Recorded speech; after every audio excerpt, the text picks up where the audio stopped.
Man, that shit was a fucking disaster. Now, usually I'm calm in these videos, I'm cool, I'm collective. Fuck that. Listen, this motherfucker Chip Kelly, man, he's really killing my fucking vibe.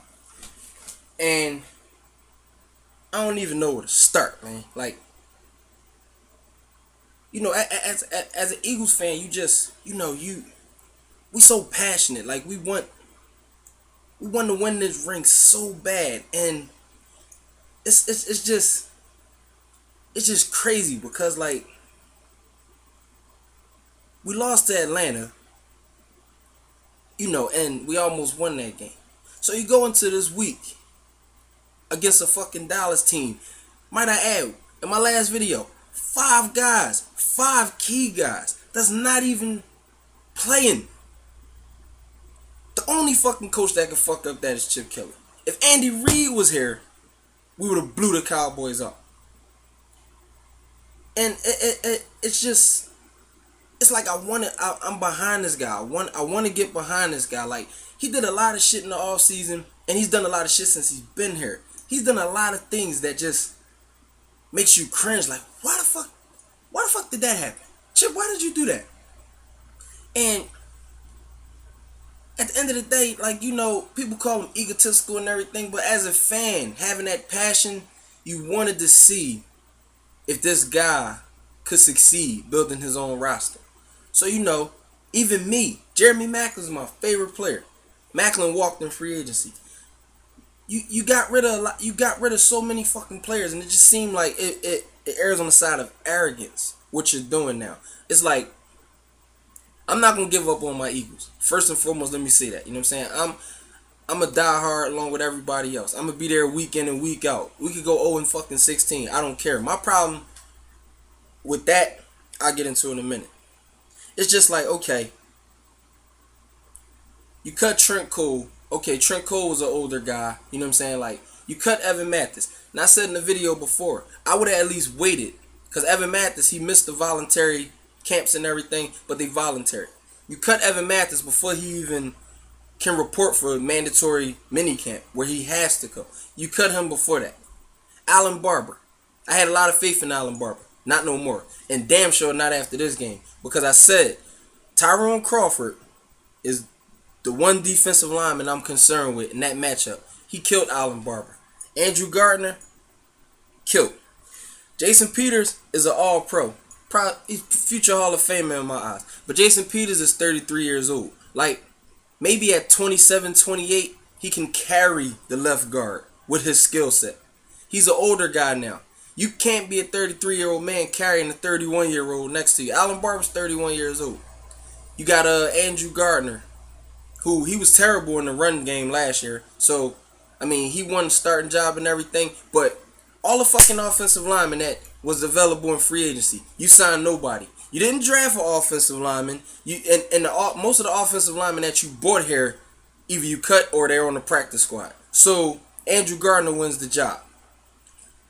I know a lot of people gonna say Bradford looked awful, but this is what I was trying to tell fans from day one. Bradford was not supposed to be Chip Kelly's quarterback. And this is the prime example. Chip Kelly, one way to describe Chip Kelly is he's always trying to play chess on a checkerboard. And let me explain what I mean by that. When you get made out to be a genius, a guru, you know so much. The problem with geniuses, and I always say this, they don't know how to do simple shit without making it difficult. You ask a genius what's 2 plus 2, he'll give you 100 fucking reasons why the answer is 4, instead of just saying it's 4. This is what I just mean by Chip Kelly. Okay, you go into this Dallas game. The fans know they had a disadvantage. Not to mention they lost Tony Romo. So now they had a bigger disadvantage. They don't even really have a good pass rush. They demolished our fucking offensive line. Now, this is what I'm saying about Sam Bradford. He wasn't supposed to be our quarterback, and this is what I'm trying. The minute that he said he would not sign an extension with the Cleveland Browns, because when they had he was a trade chip and everything at first. When he said he wouldn't sign an extension with the Cleveland Browns, Cleveland backed out of the draft day trade. So that automatically messed up Chip's whole plan, or whatever he had planned to get Mariota. So now, you might not necessarily be stuck with this guy just yet, because you still can make moves. But you use him to bring DeMarco Murray in. Okay, DeMarco Murray succeeded last year because of his offensive line. And much as we argue with the fucking Dallas fans about this all offseason, it's starting to look like that's the case. Because if your O-line ain't getting no kind of push, they're not protecting the quarterback. Sam Bradford is not a runner. He's not a mobile quarterback that can run. And maybe he used to years ago, but you tear your ACL twice, the same one, you're not thinking, let me run if the pocket collapses. You're not trying to damage that ACL no more. So he's pretty much a pocket passer. They boasted about his accuracy and everything. You cannot let a pocket passer get rushed as much as we did yesterday. Now, barring a couple of his throws was off target, but a lot of those throws, if you see him, some of them got tipped, some of them they tipped his hand sometime, like, or whatever. If you're going to have a pocket passer, you need a fucking offensive line. If you're going to have a power running back, you need a fucking offensive line. Allen Barber and Andrew Gardner is not going to fucking cut it. In the beginning of free agency, I said sign outta, whatever his name is, from San Francisco. A lot of people said he's more built to be like for the run game. He's not really a pass protector. Okay, well, you get him in there on first, second down, on running downs. I mean, even he's injured. He has an injury or whatever, but I don't know. You didn't sign nobody this offseason. Like, it was a lot of offensive linemen in free agency. The guys in the draft, you didn't draft nobody. You really think you're going to get through this fucking season with Allen Barber on the left guard and Andrew Gardner at right guard? It's not going to fucking work. Shady McCoy, his East and West running style, yeah, it annoys fans when the offensive line ain't playing right. But Shady McCoy can create things in space. DeMarco Murray is a power runner. Every fucking time Murray got the ball, defenders was in his face. You cannot get the run game going, period, if your fucking offensive line ain't getting that push off the line of scrimmage.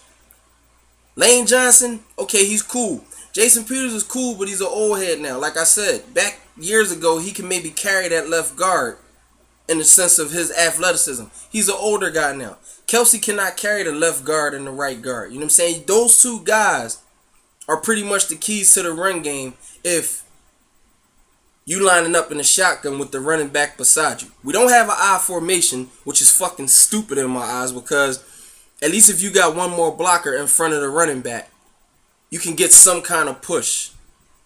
Our offensive line got fucking demolished.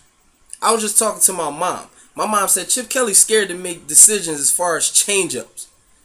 Yeah, you can send the offensive line out there. You can send not offensive line. You can switch personnel on defense. Have guys coming in and out to keep them fresh. The offensive line is another story, man. If you're gonna have any time in the pocket, if you're gonna establish a running game, even the youngest fucking football fans know it all starts with those 5 guys up front. So I don't know what you're gonna do about that. I don't know what you plan on doing about that. You can sit there and talk all this bullshit in these press conferences all you want about, yeah, let's give this guy a chance, let's give that. No, listen, motherfucker. We tired of this shit. We won a fucking championship in the city of Philadelphia. You know what I'm saying? I never been this angry in a fucking video. The fucking Dallas Cowboys beat us last night. The Cowboys, with 5 key guys missing. And they lost Tony Romo. So what the fuck does that say about us? As far as the defense, I don't really have nothing to say about the defense, because once again, the defense was out there 40 fucking minutes. 40 minutes. I don't give a damn how conditioned you are. You're not going to play up to par 40 fucking minutes. And as simple as that. This egotistical shit, man. And now it's starting to look like all the guys you got rid of is coming back to haunt you. You know what I mean? The wide receiving core, the wide receivers is young guys. You know what I'm saying? So being in the NFL, man, it's about adjustments. You got to adapt, and you got to pretty much make your own lane in the NFL. I think Jordan Matthews had 3 drops. He was a guy I was looking forward to coming into the game and just demolishing everybody for the simple fact that he pretty much had the weight of the world on his shoulders from that drop pass against Atlanta. I think he dropped 3 more passes last night. Riley Cooper had a pass he could have caught. He didn't catch it. Josh Huff had a couple catches. Murray even did some nice things. He had the nice little hurdle over Brandon Carr when he caught the pass out the backfield. Sproles wasn't really a factor because they made sure that he didn't really return any punts. Josh Huff, he didn't really get to return any kicks either.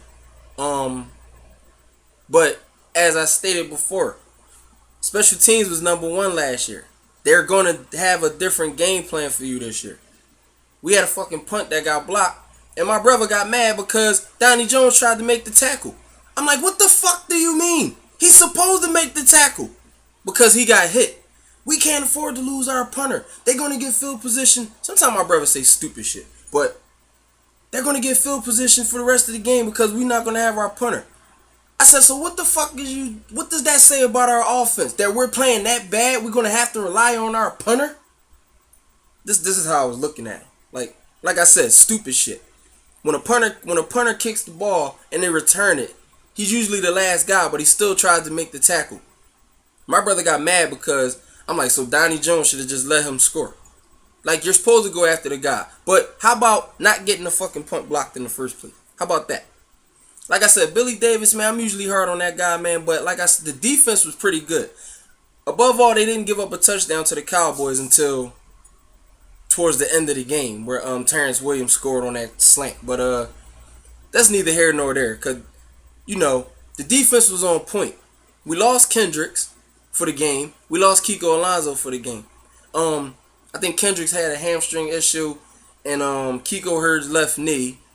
I read today that it's not an ACL injury, so that's good. But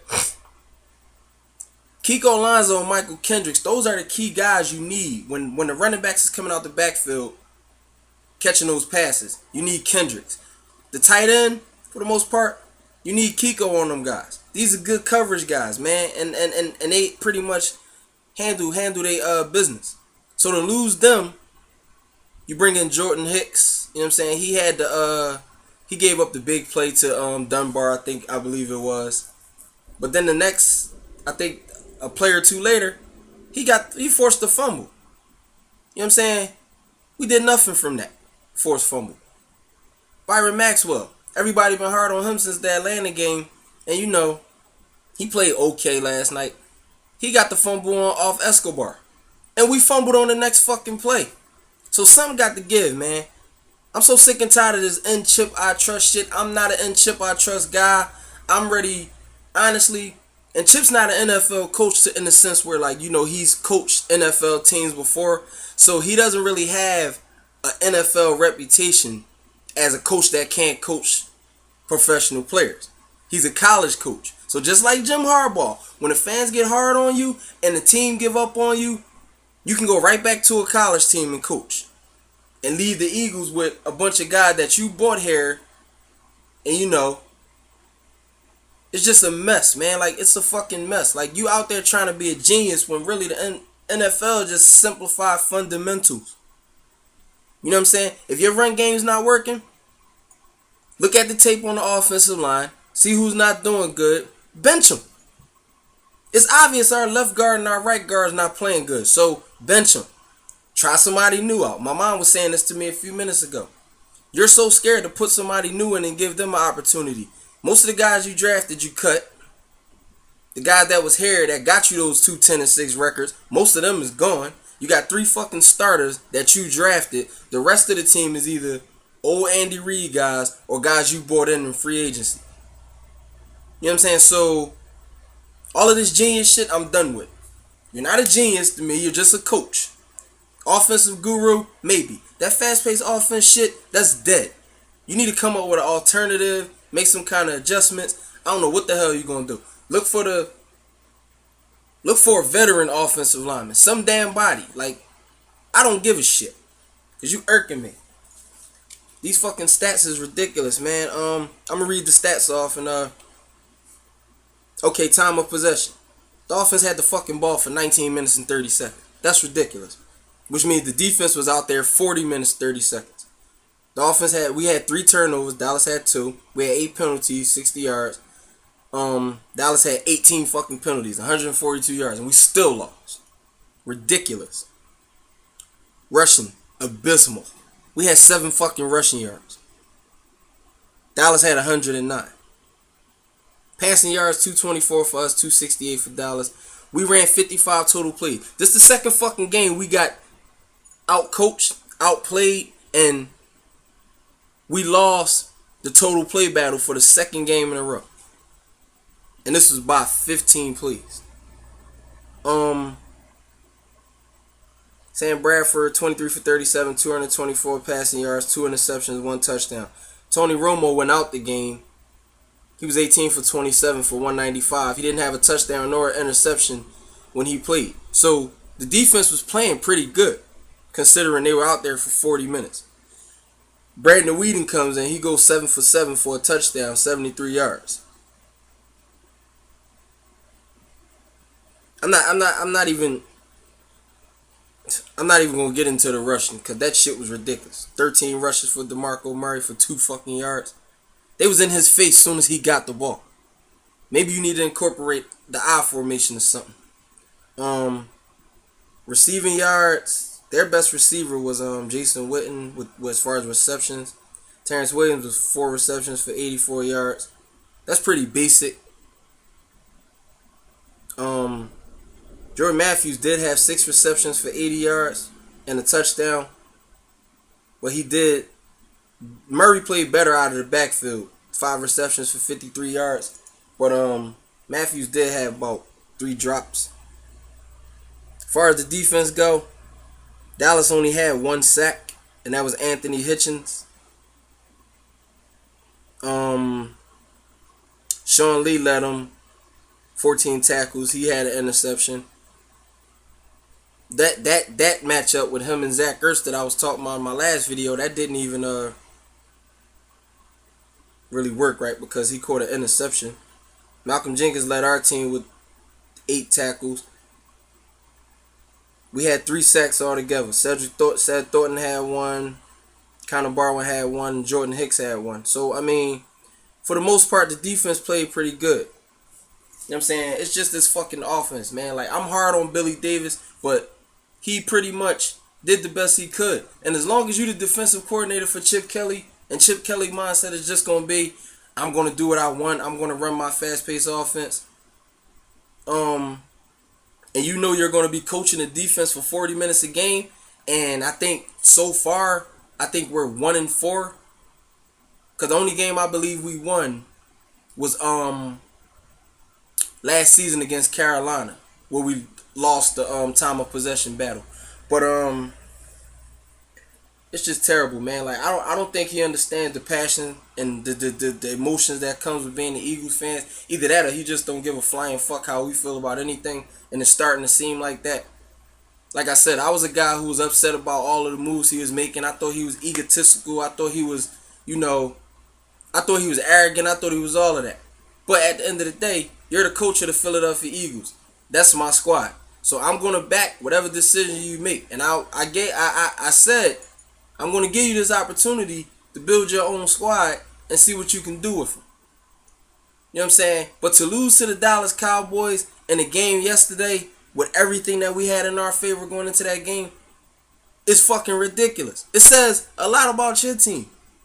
Are we really not shit? Because there's no way in hell we supposed to lose that game. I wasn't even as frustrated in that Atlanta game. Like, we lost that game and we had a chance to win it. But now we play the Jets. And going into the Jets game, the Jets got a great defense. So, is your offense going to come out the same way? Because the Jets was probably a team I looked at us to beat. But I also said we're going to go 11-5 for reasons like this. Where you go into a game that you're supposed to win and you seem to somehow kind of find a fucking way to lose it. You You know what I'm saying? And we the only team that deal with this kind of shit from our coach. Rex Ryan is an arrogant asshole. You know what I'm saying? And he loses, but Rex Ryan doesn't cut young guys coming off of their best season and just think he can plug anybody anywhere. Rex Ryan just cocky and arrogant when it comes to, talking about his team. You know what I'm saying? But I don't know, Chip. You got to do something, man. Cause right now I'm at the I'm about this close. Last night I posted on Facebook, I'm done with Chip Kelly. You could go back to Oregon. You know what I'm saying? And honestly, I really I'm gonna support the guy because he's our coach, but I'm not really feeling Chip Kelly no more. Like, you still haven't beat a good team. You still haven't beat a dominant defense. Like, and you're in your third season.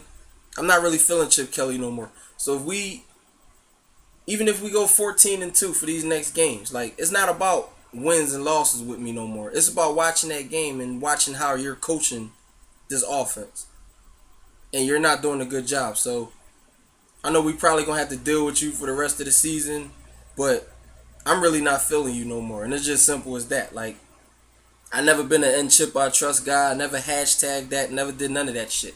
To me, you're a coach. And people can bash Andy Reid all they want. But like I said, Andy Reid going into last night's game as our coach, Andy Reid would have took down the mismatches and every advantage we had and killed the Cowboys. Because it would have been simple, fundamental football. You need to get an offensive line intact, because Bradford's not going to get you nowhere as far as mobility. He's really never really going to run the ball. So you need to make sure that front five is dominant up front.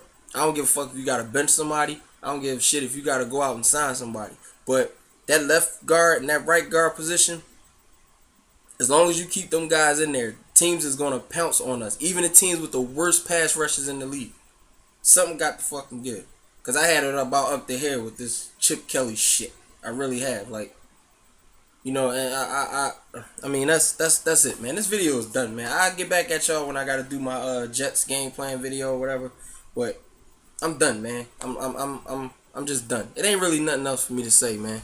But shout out to everybody though. I love y'all. Know what I'm saying? We ride, we fans, but I'm done. Peace.